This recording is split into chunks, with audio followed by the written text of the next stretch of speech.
नमस्कार। प्रादेशिक समाचार के साथ मैं पूनम किरकेट्टा। पहले मुख्य समाचार।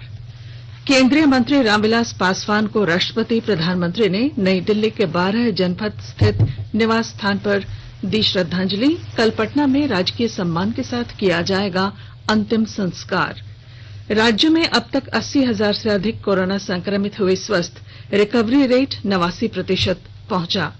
राज्य के दुमका और बेरमो विधानसभा उपचुनाव को लेकर नामांकन प्रक्रिया आज से शुरू और चारा घोटाला मामले में लालू प्रसाद यादव को जमानत मिली।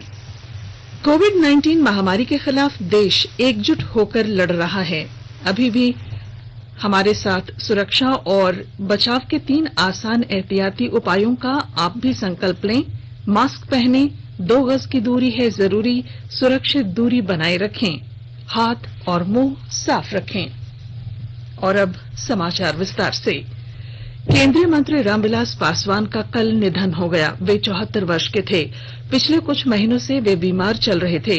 श्री पासवान ने कल दिल्ली स्थित निजी अस्पताल में अंतिम सांसें ली। 12 जनपद स्थित घर जाकर श्री पासवान को राष्ट्रपति रामनाथ कोविंद और प्रधानमंत्री नरेंद्र मोदी ने श्रद्धांजलि अर्पित की। दोपहर बाद उनका पार्थिव शरीर पटना में पार्टी कार्यालय ले जाया जाएगा। अंतिम संस्कार कल पटना में होगा। इधर झारखंड कांग्रेस के प्रदेश अध्यक्ष रामेश्वर उरांव, विधायक दल के नेता आलमगीर आलम, कृषि मंत्री बादल पत्रलेख, प्रवक्ता आलोक कुमार दूबे सहित पार्टी के अन्य नेताओं ने केंद्रीय मंत्री रामविलास पासवान के निधन पर गहरा दुख और शोक प्रकट किया है। स्वास्थ्य मंत्री बन्ना गुप्ता ने कहा कि केंद्रीय मंत्री रामविलास पासवान के निधन से एक राजनीतिक अध्याय का अंत हो गया है। आजसू पार्टी केंद्रीय अध्यक्ष सुदेश कुमार महतो ने कहा कि देश के अनुभवी नेता, राजनीति की लंबी पारी खेलने वाले केंद्रीय मंत्री रामविलास पासवान के निधन की खबर से वे दुखी हैं। प्रधानमंत्री नरेंद्र मोदी ने कल कोविड महामारी की रोकथाम संबंधी समुचित व्यवहार के बारे में ट्विटर के माध्यम से जन आंदोलन अभियान की शुरुआत की। आने वाले त्योहारों और सर्दियों तथा आर्थिक गतिविधियों की शुरुआत को देखते हुए यह अभियान चलाया जा रहा है। इस कड़ी में केंद्रीय मंत्री प्रकाश जावड़ेकर ने कहा कि जागरूकता अभियान में समाज के सभी लोगों को जोड़ा जाएगा। सुरक्षित दूरी और बराबर हाथ धोना, ये 3 सूत्रों पर हर कोई अपना स्वास्थ्य को ठीक रख सकता है और यही त्रिसूत्री बचाव के बारे में एक जन आंदोलन शुरू होगा। लोगों के संपर्क के सभी ठिकानों पर बैनर, पोस्टर, स्टिकर्स लगेंगे। जहां भी लोग काम के लिए जाते हैं, ऐसे सभी जगह ये एक जन चेतना की मुहिम चलेगी। सोशल मीडिया में भी कैंपेन चलेगी। पूरी देश की सभी संस्था, समाज के मान्यवर लोग और बाकी भी सामान्य जनता इसमें शामिल होगी। हिंदी सिने अभिनेता अमिताभ बच्चन ने कोरोना से बचाव के लिए एहतियात बरतने की अपील की है। हमारा देश और पूरा विश्व आज कोविड-19 की चुनौती का सामना कर रहा है। कोविड-19 अभी खत्म नहीं हुआ है।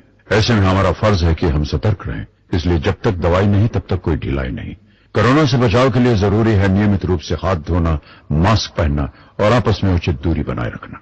याद रखिए, 2 गज दूरी, मास्क है जरूरी।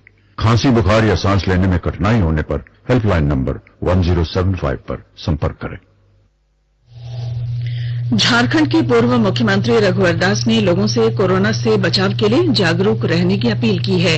उन्होंने प्रधानमंत्री द्वारा दिए गए 3 मंत्रों को अपनाकर स्वस्थ रहने और कोरोना से बचने की सलाह दी है।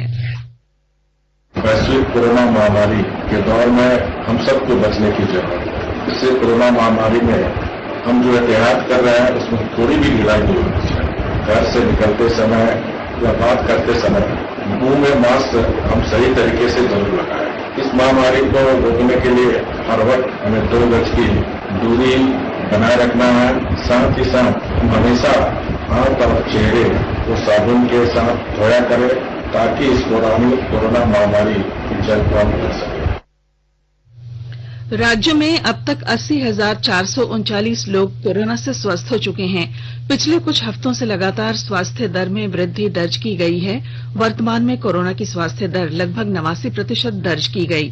वहीं अब तक कुल 90,486 कोरोना के मामले सामने आए हैं। राज्य में पिछले 24 घंटों में 784 नए कोरोना संक्रमित मिले हैं, जबकि 1263 लोगों को स्वस्थ होने के बाद राज्य के विभिन्न अस्पतालों से छुट्टी दे दी गई है। नए संक्रमितों में सबसे अधिक रांची से 247 मामले सामने आए, जबकि सबसे कम गुमला से 2 संक्रमितों की पुष्टि हुई है। स्वास्थ्य और परिवार कल्याण मंत्रालय ने लोगों को सलाह दी है कि वे नोवेल कोरोना वायरस से अपने को सुरक्षित रखने के लिए सभी बुनियादी एहतियाती उपायों का पालन करें और सामाजिक दूरी बनाए रखें। एक रिपोर्ट। सरकार ने कहा है कि आवश्यक वस्तुओं की पर्याप्त आपूर्ति जारी है और लोगों को चिंता करने की कोई जरूरत नहीं है। लोगों को सलाह दी जाती है कि वे आवश्यक वस्तुओं और चिकित्सा सामानों की खरीदारी करते समय धैर्य रखें और शांत रहें। आवश्यक वस्तुओं को खरीदने के लिए बार बार बाहर निकलने से बचें।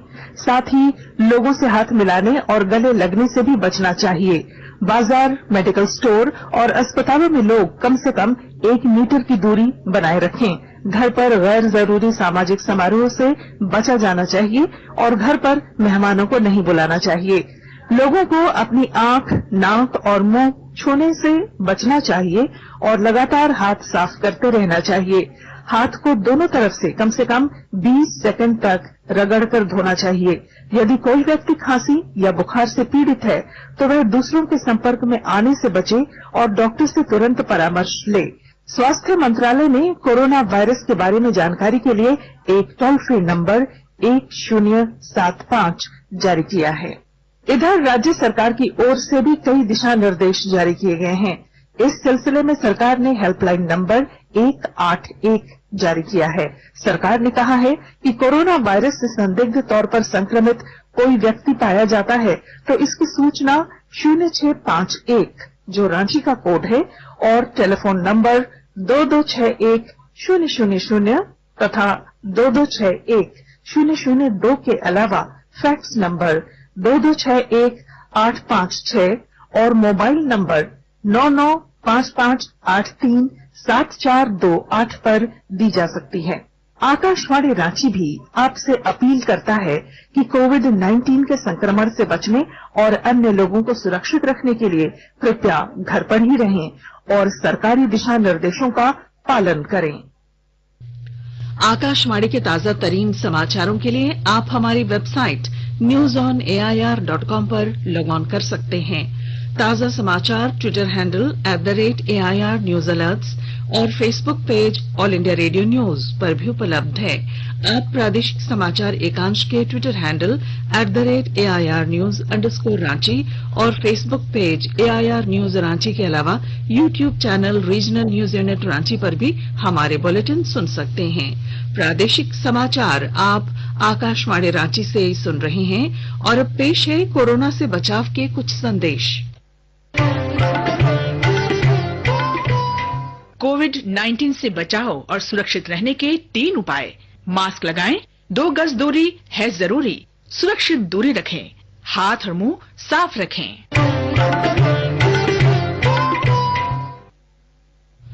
दुमका और बेरमा विधानसभा सीटों के उपचुनाव के लिए नामांकन की प्रक्रिया आज से शुरू हो गई है।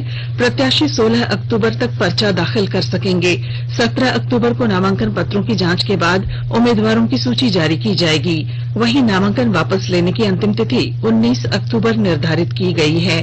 3 नवंबर को मतदाता अपने मताधिकार का प्रयोग करेंगे और 10 नवंबर को मतगणना के बाद परिणाम जारी कर दिए जाएंगे। दुमका के अनुमंडल पदाधिकारी महेश्वर महतो को दुमका विधानसभा उपचुनाव का निर्वाची पदाधिकारी बनाया गया है, जबकि दुमका प्रखंड विकास पदाधिकारी और अंचल अधिकारी सहायक निर्वाची पदाधिकारी बनाए गए हैं। नामांकन प्रक्रिया को लेकर दुमका अनुमंडल पदाधिकारी कार्यालय की बैरिकेडिंग कर दी गई है। अनुमंडल पदाधिकारी महेश्वर महतो ने बताया कि निर्वाची पदाधिकारी के पास 2 ही व्यक्ति आ सकेंगे। प्रक्रिया प्रारंभ होगी और 16 तारीख को समाप्त हो जाएगी। जो नामांकन किए जाएंगे उसमें जो नया गाइडलाइन है उसके निर्वाचन आयोग का ये निर्देश है कि अभ्यर्थी के साथ इस बार मात्र 2 ही व्यक्ति निर्वाची पदाधिकारी के समक्ष आ सकते हैं। जो गाड़ियां आएंगी वो भी 2 ही होंगी और उसके बाद में नाम निर्देशन पत्र दाखिल करने के उपरांत में कोई सभा तरह का चीज अगर करना होगा तो इसमें व्यक्ति को अलग से अनुमति लेने की आवश्यकता है। उसके बाद में आपको कैंडिडेट इस बार जो है ऑनलाइन नामिनेशन पत्र में वो दाखिल कर सकते। अगर जुलूस लोगों को जुलूस अभी इस बार किसी भी कैंडिडेट को लागू नहीं किया गया। बोकारो जिले में बेरमो विधानसभा क्षेत्र में मतदान का प्रतिशत बढ़ाने के लिए कई मतदाता जागरूकता रथ रवाना किया गया है। विस्तृत ब्यौरा दे रहे हैं हमारे संवाददाता। बोकारो जिले के बेरमो विधानसभा उपचुनाव में मतदान का प्रतिशत बढ़ाने के लिए कई तरह के कार्यक्रम आयोजित किए जा रहे हैं। स्वीप कार्यक्रम के तहत बेरमो विधानसभा क्षेत्र में मतदाता जागरूकता रथ रवाना किया गया है। जिला निर्वाचन पदाधिकारी राजेश कुमार सिंह ने बताया है कि पिछले चुनाव में जिन बूथों पर मतदान का प्रतिशत काफी कम था उसे चिन्हित किया गया है। ऐसे क्षेत्रों में मतदाताओं को जागरूक करने के लिए सांस्कृतिक कार्यक्रम आयोजित किए जा रहे हैं। स्थानीय कलाकार गीत संगीत के माध्यम से मतदान के महत्व को समझाने में जुटे हुए हैं। बैनर पोस्टर के माध्यम से भी मतदाताओं को मतदान के लिए प्रेरित किया जा रहा है। मनोज कुमार, आकाशवाणी समाचार, बोकारो। झारखंड मुक्ति मोर्चा ने बिहार विधानसभा के चुनाव के लिए 5 सीटों पर प्रत्याशियों की घोषणा कर दी है। झारखंड मुक्ति मोर्चा के केंद्रीय महासचिव सुप्रियो भट्टाचार्य ने बताया कि संगठन की मजबूती के लिए बिहार में चुनाव लड़ने का निर्णय लिया गया है। बिहार के चकाई विधानसभा से एलिजाबेथ सोरेन, झाझा से अजीत कुमार, कटोरिया से अंजना हंसदा, मणिहारी से फुलमणि हेम्ब्रम और धमदाहा से अशोक कुमार हंसदा को प्रत्याशी बनाया गया है। निर्वाचन आयोग ने राजनीतिक दलों के पंजीकरण के लिए 30 दिन के नोटिस की अवधि घटाकर 7 दिन कर दी है। यह छूट उन्हीं राजनीतिक दलों को मिलेगी जिन्होंने 7 अक्टूबर को या उससे पहले सार्वजनिक सूचना प्रकाशित कराई थी। 7 अक्टूबर तक या 7 दिन की अवधि से पहले ही सार्वजनिक सूचना प्रकाशित करा चुके दलों सहित सभी दल कल तक या मूल रूप से उपलब्ध कराई गई 30 दिन की अवधि खत्म होने तक जो भी पहले हो आपत्ति जमा करा सकेंगे। निर्वाचन आयोग ने 25 सितंबर को बिहार विधानसभा चुनाव की घोषणा की थी। आयोग के संज्ञान में लाया गया कि कोविड-19 महामारी के मद्देनजर मौजूदा प्रतिबंधों के कारण राजनीतिक दलों के पंजीकरण में देरी हो रही है। निर्वाचन आयोग ने इस मामले में सभी पहलुओं पर विचार के बाद सार्वजनिक सूचना देने की अवधि में छूट देने का फैसला किया। यह छूट बिहार विधानसभा चुनाव के तीसरे और अंतिम चरण के लिए नामांकन दाखिल करने की अंतिम तिथि 20 अक्टूबर तक लागू रहेगी। चाईबासा कोषागार मामले में लालू प्रसाद को झारखंड उच्च न्यायालय से जमानत मिल गई है। श्री प्रसाद चारा घोटाले के 4 मामले में सजायाफ्ता हैं। चाईबासा कोषागार के 2 मामलों और देवघर कोषागार के 1 मामले में लालू प्रसाद को जमानत मिली। दुमका कोषागार से संबंधित मामले में अभी उनकी ओर से जमानत याचिका दाखिल नहीं की गई है।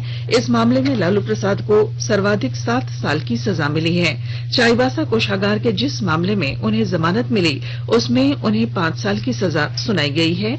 इसकी आधी सजा यानी 2.5 साल उन्होंने जेल में पूरे कर लिए हैं। आधी सजा पूरी करने के आधार पर ही हाई कोर्ट ने उन्हें जमानत दी है। चारा घोटाला मामले में लालू प्रसाद पर कुल 5 मामले झारखंड में चल रहे हैं, जिनमें से चाईबासा के 2, देवघर और दुमका के 1-1 मामले में लालू प्रसाद को सजा मिल चुकी है। प्रदेश के कृषि मंत्री ने कहा है कि रामगढ़ का गोला क्षेत्र राज्य और देशी नहीं विदेशों की मंडियों से भी जुड़ेगा। वे आज रजरप्पा स्थित छिन्नमस्तिका मंदिर में पूजा करने आए थे। श्री पत्रलेख ने बताया कि किसानों की कर्ज माफी के लिए एक उच्च स्तरीय बैठक हुई है, जिसमें 2000 करोड़ रुपए का प्रावधान किसानों की कर्ज माफी के लिए रखा गया है। भारतीय रिजर्व बैंक ने प्रमुख ब्याज दरों को बरकरार रखा है। रिजर्व बैंक ने आज मुंबई में अपनी द्वैमासिक मौद्रिक नीति की घोषणा की। रिवर्स रेपो दर पहले की तरह 3.35% और रेपो दर 4% पर बरकरार रहेगी। रेलवे बोर्ड की मंजूरी के बाद अब साहेबगंज रेलखंड होकर 2 ट्रेनों का परिचालन किया जाएगा। 12 अक्टूबर से प्रस्तावित दोनों ट्रेनें हावड़ा जमालपुर एक्सप्रेस और फरक्का एक्सप्रेस अपने पुराने समय के अनुसार चलेंगी। ये दोनों ट्रेनें कोविड-19 स्पेशल के रूप में चलाई जाएंगी। डिवीजन के आदेश के बाद उम्मीद है कि लोगों को रिजर्वेशन काउंटर से 10 अक्टूबर से टिकट मिलनी शुरू होगी। और अब बुलेटिन के आखिर में मुख्य समाचार एक बार फिर। केंद्रीय मंत्री रामविलास पासवान को राष्ट्रपति प्रधानमंत्री ने नई दिल्ली के 12 जनपद स्थित निवास स्थान पर दी श्रद्धांजलि। कल पटना में राजकीय सम्मान के साथ किया जाएगा अंतिम संस्कार। राज्य में अब तक 80,000 से अधिक कोरोना संक्रमित स्वस्थ हुए, रिकवरी रेट 89% पहुंचा। राज्य के दुमका और बेरमो विधानसभा उपचुनाव को लेकर नामांकन प्रक्रिया आज से शुरू। और चारा घोटाला मामले में लालू प्रसाद यादव को जमानत मिली। और इसके साथ ही आकाशवाणी रांची से प्रादेशिक समाचार का ये बुलेटिन समाप्त हुआ। नमस्कार। घर में रहिए, सुरक्षित रहिए और सुनते रहिए आकाशवाणी।